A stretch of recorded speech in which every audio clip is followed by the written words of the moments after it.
और मंत्री ने अंदर कक्ष में था, हाथ देखा और हाथ में जोर से तीक्ष्ण तलवार चलाई, हाथ कटकर अलग हो गया। जगन्नाथ जी को जब पता चला कि राजा ने इस तरह से अपने हाथ को अपमानित किया है, जगन्नाथ जी महाराज ने अपने पुजारी को भेजकर फिर से प्रसाद दिया। पुजारी आए, जैसे ही आए तो दाहिना हाथ था, दाहिना हाथ प्रसाद के लिए नहीं उठा, इसलिए उन्होंने दाहिना हाथ अपना कटवा दिया। तो पुजारी प्रसाद लेकर आया तो उन्होंने फिर से बायां हाथ आगे बढ़ा दिया, क्योंकि दाहिना कट गया है। तो जैसे बायां हाथ बढ़ाया तो मन में इतना कष्ट हुआ, ठाकुर जी के प्रसाद के लिए मैंने बायां हाथ आगे बढ़ाया, फिर अपराध हुआ। सोचा अब तो मैं शरीर छोड़ दूंगा। तब तक ठाकुर जी की इच्छा, उनके दोनों हाथ प्रकट हो गए, प्रसाद किया। और जो कटा हुआ हाथ था उसको जगन्नाथ जी ने अपने पुजारियों को कहा, इस हाथ को ले जाकर हमारे बगीचे में, जैसे एक वृक्ष का बीज आरोपित किया जाता है, बीज लगाया जाता है, इस हाथ को भी हमारे बगीचे में जाकर लगा दो। उस हाथ को लगाया गया, एक दिव्य वृक्ष वो कर कमल बना, वो हाथ एक दिव्य वृक्ष बना और दिव्य सुगंध उसमें से निकलती, जो जगन्नाथ जी जिसको बड़े प्रेम से जिसको स्वीकार करते। और आज भी उस वृक्ष के पत्ते या फूल जो भी उसमें निकलते हैं वो आज भी जगन्नाथ जी को चढ़ाए जाते हैं। तो एक जुआ खेलने से ऐसी बुद्धि भ्रष्ट हुई, प्रभु प्रसाद का तिरस्कार कर दिया। मदिरा सेवन, हिंसा, अन्याय से कमाया धन, ये सब निश्चित बुद्धि को भ्रष्ट कर देते हैं। इसलिए पांचों चीजों का सेवन भक्तों को नहीं करना चाहिए, बिल्कुल नहीं करना चाहिए। परीक्षित जी महाराज ने पांचों को स्थान दिया है, पांचों जगह कलयुग को रहने के लिए स्थान दिया है। एक बार परीक्षित जी महाराज ही अपराध कर बैठे, गए थे जंगल में, प्यास लगी, तो प्यास लगने पर शमी ऋषि के आश्रम में गए, पानी मांगा, तो वहां ऋषि ध्यान में बैठे थे। वो उन्हें पता नहीं चल पाया कि राजा आए हैं, जल मांग रहे हैं। तो परीक्षित जी ने सोचा ये ढोंग कर रहे हैं, एक मरा हुआ सर्प लेकर उनके गले में डाल दिया। अपराध करके आ गए। और उनके जो पुत्र थे श्रृंगी ऋषि, उन्होंने तो हाथ में जल लेकर श्राप दे दिया, जिसने मृत सर्प डाला है उसकी आज से 7वें दिन तक्षक सर्प के काटने से मृत्यु हो जाएगी। लेकिन परीक्षित जी को जब ये शाप पता चला तो उन्हें मन में कोई कष्ट नहीं हुआ। ये है भक्तों की स्थिति, मन में दुख नहीं हुआ। और परीक्षित जी कह रहे हैं मैं आज धन्य हो गया, मुझे शाप मिल गया। क्यों? इस शाप से मुझे अब संसार से वैराग्य हो जाए। किसी व्यक्ति को अगर उसकी मृत्यु का निश्चित समय पता चल जाए कि भाई आज के 4 दिन या आज के 10 साल बाद तुम्हारी मृत्यु होगी, तो फिर संसार से अपने आप मन उठ जाए। हम लोग मृत्यु को भूल जाते हैं, इसलिए संसार में राग होता है। इसलिए नारायण स्वामी जी ने कहा, 2 बातों को भूल मत, जो चाहे कल्याण, नारायण एक मौत को दूजे श्री भगवान। जैसे भगवान को याद रखना आवश्यक है, उतना ही आवश्यक है अपनी मृत्यु को भी सदैव याद रखना चाहिए। हम मरेंगे, मरने के पहले जो भी भगवत धर्म है, भागवत धर्म है, जो कर सकते हैं कर लें। परीक्षित जी ने एक क्षण में सब छोड़ छाड़ दिया है, जाकर बैठ गए गंगा जी के तट पर, आमरण अनशन लेकर। बहुत से ऋषि मुनि पधारे हैं। परीक्षित जी ने सबके मध्य कथा चर्चा आरंभ हुई। परीक्षित जी ने कहा गंगा जी का तट है, इतने संत मुनि बैठे हुए हैं, कथा कीर्तन का रस मिल रहा है, इससे अधिक उत्तम मृत्यु का समय क्या होगा। अब तो भले ही 7 दिन नहीं, आज ही तक्षक खा लेंगे। तब तक सुखदेव जी पधारे हैं और सुखदेव जी से बड़ा सुंदर प्रश्न परीक्षित जी ने किया है। म्रियमाण पुरुष को, मरने वाले पुरुष को क्या करना चाहिए? हम लोग विचार करें, मरने वाला कौन नहीं है? हम तुम सब मरने वाले हैं। बस अंतर इतना है, कोई 10 साल बाद मरेगा, कोई 1 साल बाद मरेगा, कोई 20 साल बाद मरेगा, लेकिन मरना सबको है।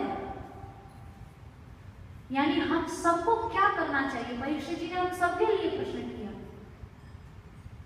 सुखदेव जी ने बड़ा सुंदर उत्तर दिया। योग नाम नृप निर्णीतम हरे नामानुकीर्तन। हर जीव को, हर पुरुष को ठाकुर जी का नाम संकीर्तन करना चाहिए। कोई साधन नहीं बताया उन्होंने, ना योग बताया, ना वेद पढ़ना बताया, ना यज्ञ करना बताया, क्योंकि सबसे सरल साधन है नाम। कोई रोगी हो उसको कहो कि भाई योग करो, आसन लगाओ, ये करो, वो करो, अब बेचारे से उठना बैठना मुश्किल है, योग की साधना कहाँ से करेगा? किसी कोई अनपढ़ है बेचारा, नहीं पढ़ा लिखा है, संस्कृत का ज्ञान नहीं है, उसको कहो भाई वेद पढ़ो कल्याण होगा, कहाँ से वेद पढ़ेगा? कोई गरीब है उसको कहो भाई 1 करोड़ घृत की आहुतियां दो, यज्ञ करो, हवन करो, अपना 2 समय की रोटी जुड़ा नहीं पाता, 1.25 करोड़ यज्ञ की आहुतियां कहाँ से देगा? तो बोले ना योग की आवश्यकता, ना वेदाध्ययन की आवश्यकता, ना कोई समाधि की आवश्यकता। हरे नामानुकीर्तनम, नाम संकीर्तन ऐसा है जिसे सब कर सकते हैं, चाहे गरीब है, चाहे अनपढ़ है, चाहे जो भी है। एक कोई बेचारा गांव का व्यक्ति था, अनपढ़ था, पढ़ा लिखा नहीं था। एक बार किसी संत के पास पहुंचा, उनसे जाकर बोला कि महाराज आप मेरे कल्याण के लिए कोई मार्ग बताओ, ठाकुर जी के किन्हीं ऐसे गुणों को बताओ जिनको गा गा कर मैं अपना कल्याण करूं। तो वो जो संत थे उन्होंने कहा अच्छा, ठाकुर जी के अंदर सौशील्य है, सौंदर्य है, माधुर्य है।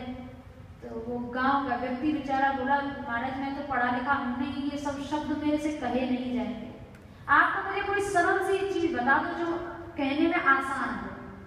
तो उन्होंने एक पद बताया महापुरुषों का, बोले एक पद है, ये पद जाके ठाकुर जी के सामने नित्य गाया करो। क्या पद?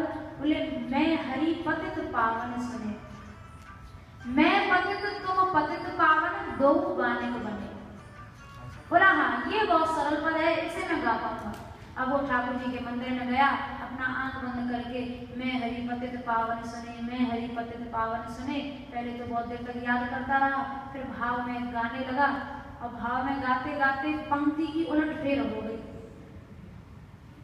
हुई क्या? गाना तो ये था कि मैं पतित तुम पतित पावन, गाने लगा ये कि तुम पतित मैं पतित पावन, 2 गाने बने। अब ठाकुर जी ने देखा कैसा भोला भाला भक्त है, बताओ हमें पतित कह रहा है, खुद पतित पावन बन रहा है। तो आंख खोल के उसने देखा ठाकुर जी कुछ मुस्कुरा रहे थे। तो उसने कहा प्रभु आप हंस क्यों रहे हो? अरे मैं कुछ गलत तो नहीं कहा। फिर सुना मैं तुम पतित मैं पतित पावन, ओहो ये तो गलत हो गया। नहीं नहीं प्रभु क्षमा करो, मैं पतित तुम पतित पावन, 2 गाने बने।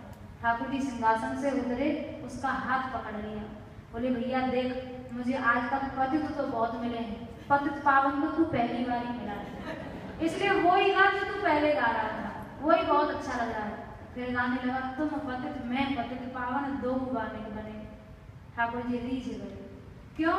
उनका नाम अनपढ़ है कोई बात नहीं, अशुद्ध हो गया कोई बात नहीं, शुद्ध हुआ तो कोई बात नहीं, ये स्वतंत्रता है भक्ति मार्ग में। नहीं कुछ कर सकते कोई बात नहीं, उनका नाम बैठ जाओ सुन लो, नहीं गा सकते तो सुन ही लो। तो ऐसा ठाकुर जी का नाम सुखदेव जी ने एक ही पंक्ति में उत्तर दिया। मरणासन्न जीव का यही कर्तव्य है, उसे निरंतर ठाकुर जी का नाम संकीर्तन करते रहना चाहिए, ठाकुर जी का नाम गाते रहना चाहिए। अंत लाभ जन्म लाभ करो पुंसा अंते नारायण स्मृति। मनुष्य जीवन की सफलता इसी में है, अंतिम समय में भगवान की याद आ जाए। और देखो जब जीते जी याद करेंगे तब मरते समय याद आएगी। जीते जी याद नहीं किया फिर सोचे मरते समय भगवान की याद आ जाए, तो संभव नहीं। इसलिए ठाकुर जी से एक ही प्रार्थना, आपका नाम स्मरण करते हुए कहीं भी शरीर छूटे, कहीं भी मरे, कैसे भी मरे, लेकिन उस समय आपका स्मरण बना रहे। ये ठाकुर जी से प्रार्थना करते रहना चाहिए, लोग से प्रार्थना करते रहना चाहिए। सभी लोग इसी भाव से प्रार्थना करेंगे और सभी लोग गाएंगे।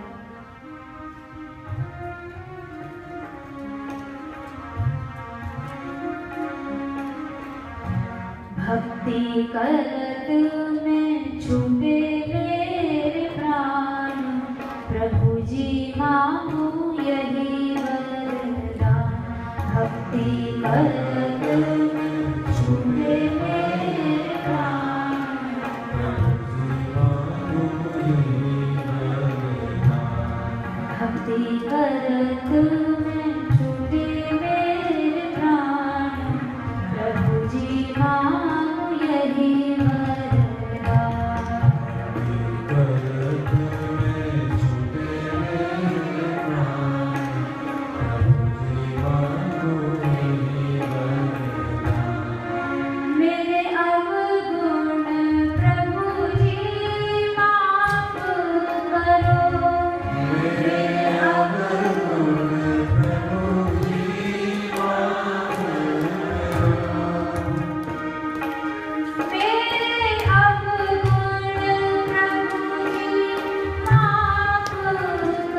मेघनाद की मृत्यु हुई, युद्ध कर रहा था, कहाँ कोई धाम नहीं था। ऐसा नहीं है कि भाई कोई ब्रजभूमि में, वृंदावन धाम में या किसी तीर्थ में प्राण छूटे। लंका जो असुरों का गढ़ थी, वहां प्राण छूटे। काम क्या कर रहा था? क्या भजन कर रहा था? बोले राम जी को मारने के लिए खड़ा था, युद्ध कर रहा था, लेकिन क्रोध में, गुस्से में बोला, राम अनुज कही राम कही अस कही छाड़े सी प्राण। कहाँ है राम, कहाँ है लक्ष्मण? नाम मुंह से निकला और ऐसा कहते हुए प्राण छूटे गए। धन्य धन्य तव जननी कह अंबर हनुमान।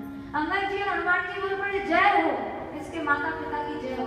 मरते मरते भी राम नाम लेकर मर गया, कल्याण हो गया। कैसी भी परिस्थिति, कोई भी कर्म, कोई भी काल, कोई भी देश, यदि नाम मुख में है, नाम स्मरण है, भगवत स्मृति है, निश्चित कल्याण है। तो मरणासन्न जीव का, जो मरने वाला है, उसे ठाकुर जी का नाम संकीर्तन करना चाहिए। यानी ये शिक्षा हम सब के लिए है। हम सभी को चाहिए अधिकाधिक भगवत स्मृति, भगवान का नाम उच्चारण, नाम स्मरण बना रहे, जिससे मरते मरते भी उनका स्मरण करके हम लोग प्राण परित्याग कर सकें। और अंतिम समय में यदि ठाकुर जी की स्मृति हो जाए तो भगवान ने गीता जी में कहा है, अंत काले जमा में हो, जो अंतिम समय में मेरा स्मरण करते हैं उनकी सदगति में कोई संदेह नहीं होता, वो निश्चित मेरी प्राप्ति करते हैं। तो सुखदेव जी ने मरणासन्न जीव का कर्तव्य भगवान नाम बताया है, भगवान स्मृति बताई है। इसी के साथ, इसी सुंदर प्रकरण के साथ आज की कथा को यही विश्राम देंगे। आगे की चर्चा कल होगी। आप लोग समय से पूर्व ही पधारे, ये आपका उत्कंठा उत्साह देखकर बहुत प्रसन्नता हुई। हम लोग भी और जल्दी आने का कल से प्रयास करेंगे और आप लोग भी जल्दी आए और कथा से लाभान्वित। 6 बजे शुरू करेंगे। अच्छा, कल कथा का समय कुछ परिवर्तित किया है, बदला गया है, पर 6 बजे से कथा है, तो आप लोग शीघ्र पधारें और कथा का आनंद लें। अब एक रसिया होगा, उसके बाद आरती होगी।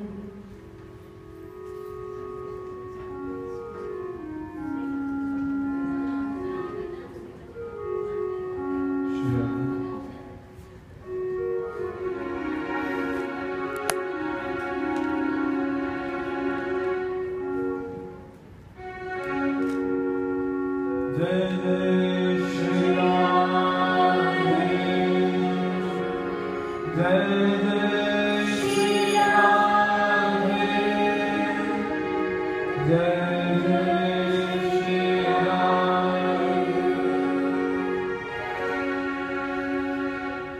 समय बहुत कम है, इसीलिए छोटा सा रसिया गाएंगे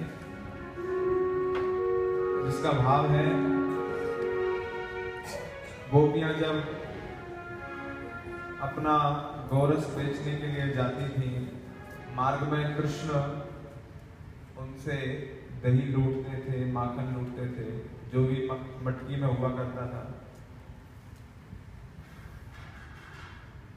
गोपियां कृष्ण की उस माधुरी छवि को देख करके ही, कृष्ण की वह सुंदर छवि को देख करके जितना भी दूध दही माखन होता था, बिना मांगे ही कृष्ण को दे दिया करते थे। ऐसा कृष्ण की सुंदर छवि में जादू था। तो गोपियां बड़ी परेशान, रोजाना दही बेचने, माखन बेचने, दूध बेचने जाना और प्रतिदिन कृष्ण का मिलना, ये तो एकदम मिलना ही था कृष्ण को। तो गोपियां रोजाना परेशान थी कि हम बेचने तो जाती हैं, लेकिन रास्ते में ही कृष्ण की वह मूर्ति सुंदर छवि को देख करके जितना भी दूध दही होता है सब कृष्ण ले लेते हैं, लूट लेते हैं। तो वही गोपियां प्रार्थना करती हैं कृष्ण से, हे कृष्ण, जब हम दही बेचने जाएं, दूध बेचने जाएं, तो उस समय मत आया करो। और क्योंकि तुम्हारी जो सुंदर छवि में, सुंदर तुम्हारे नेत्रों में जो जादू है, वह हमारे मन को मोह लेता है और सहज में ही हमारा जो भी गोरस होता है उसे तुम ले लेते हो। तो वही गोपियां प्रार्थना कर रही हैं, कृष्ण के नेत्र कैसे हैं, जिन नेत्रों के जादू से गोपियां अपनी सुध-बुध भूल जाती हैं और एकदम अपने आप को कृष्ण को न्यौछावर कर देती हैं। तो वह स्वरूप कैसा है कृष्ण का? देखो री यह नंद का छोरा, बरछी मारे जाता है। बरछी समझते हैं आप, चाकू की तरह होता है, नेत्रों की बरछी चलाता है कृष्ण। और बरछी सी तिरछी चितवन की, पैनी छुरी चलाता है। एक कोने में खड़े होकर के कृष्ण गोपियों को देखते हैं। गोपियों की जैसे ही नजर मिलती है, नजर मिलते ही बस सब कुछ भूल जाती है और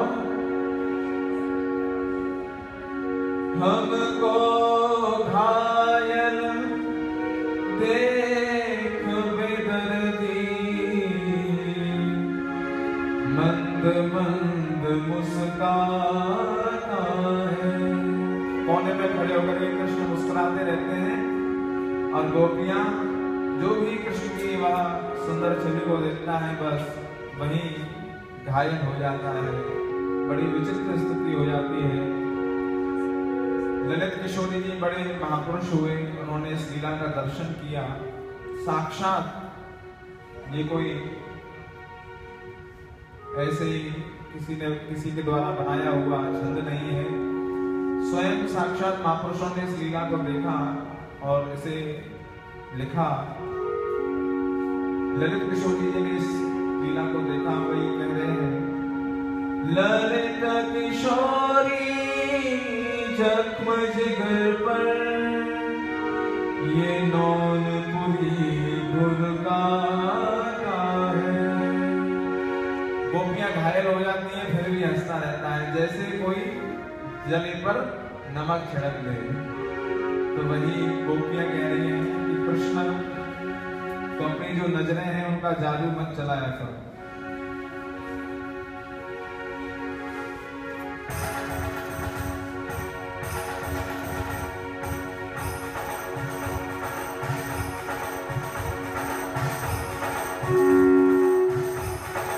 नजरिया मत मारे मर जाऊंगी, नजरिया मत मारे मर जाऊंगी, नजरिया मत मारे मर जाऊंगी, नजरिया मत मारे मर जाऊंगी, ओ नजरिया मत मारे मर जाऊंगी, नजरिया मत मारे मर जाऊंगी, नजरिया मत मारे मर जाऊंगी। नजरिया मत मारे मर जाऊंगी।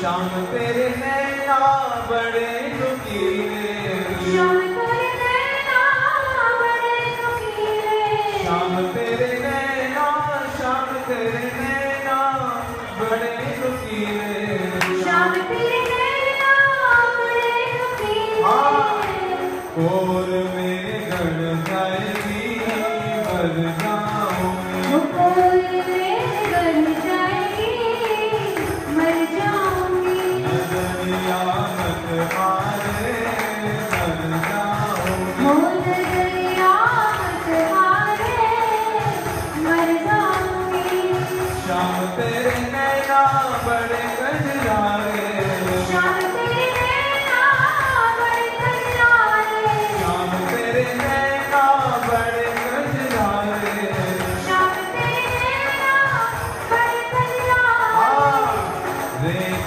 में चुभ जाएगी मर जाऊंगी, हो रेख मेरी चुभ जाएगी मर जाऊंगी, नजरिया मत मारे मर जाऊंगी, नजरिया मत मारे मर जाऊंगी, शाम तेरे नैना बड़े मधुमाते, शाम तेरे नैना बड़े कजरारे, शाम तेरे नैना बड़े मधुमाते, शाम तेरे नैना बड़े कजरारे, बावरी है जाऊंगी मर जाऊंगी, बावड़ी है जाऊंगी मर जाऊंगी, नजरिया मत मारे मर जाऊंगी, नजरिया मत मारे मर जाऊंगी,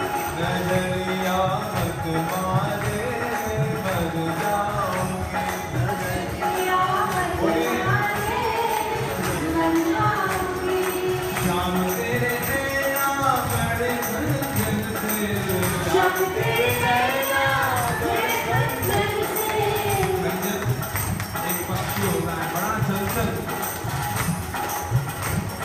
एक जगह नहीं रह पाता है, कभी यहाँ उड़ा कभी वहाँ उड़ा, तो वैसे ही कृष्ण के नेत्र हैं एक जगह स्थिर नहीं रहते हैं, बड़े चंचल नेत्र हैं कृष्ण के, तो कृष्ण के नेत्रों की उपमा उस पक्षी से दी जो बड़ा चंचल है। शाम तेरे नैना बड़े कंचन से, शाम तेरे नैना बड़े कंचन से, संग तेरे उड़ जाऊंगी मर जाऊंगी, संग तेरे उड़ जाऊंगी मर जाऊंगी, नजरिया मत मारे मर जाऊंगी, नजरिया मत मारे मर जाऊंगी, कैसे है कृष्ण के नेत्र, तेरे हैं सुंदर नैन, तेरे मुख कहे बैन, शाम के कृष्ण के बड़े ही टेढ़े नेत्र हैं और टेढ़े मुख कहे बैन, टेढ़े ही कृष्ण बोलते हैं। कितनी जगह से टेढ़े हैं कृष्ण, टेढ़ो हो मुकुट बात टेढ़ी कछु कह गयो, कोई भी बात पूछो कृष्ण से तो सीधा सीधा उत्तर नहीं देते हैं, टेढ़ा बोलते हैं। और टेढ़े घुघराले पार टेढ़ी गल फूल बाल हैं और गले में जो माला है वो भी टेढ़ी बनी हुई है। टेढ़ो हो बुला के मेरो चित बसे गयो। कृष्ण की उस टेढ़ी मूर्ति पर जो महापुरुष हैं जिन्होंने यह कवित्व लिखा, वो कह रहे हैं कि मैंने जब से वह कृष्ण की मूर्ति देखी टेढ़ी, तब से मैं न्यौछावर हो गया। और क्या है टेढ़ा? टेढ़े पग ऊपर नूपुर झनकार करे। 3 जगह से कृष्ण टेढ़े हो, पैर भी टेढ़े हैं, हाथ भी टेढ़े हैं, नजर भी टेढ़ी है, सीधे सीधे नहीं देखते हैं। और उस नजर से जो भी देखता है वह एकदम ना इधर का रहता है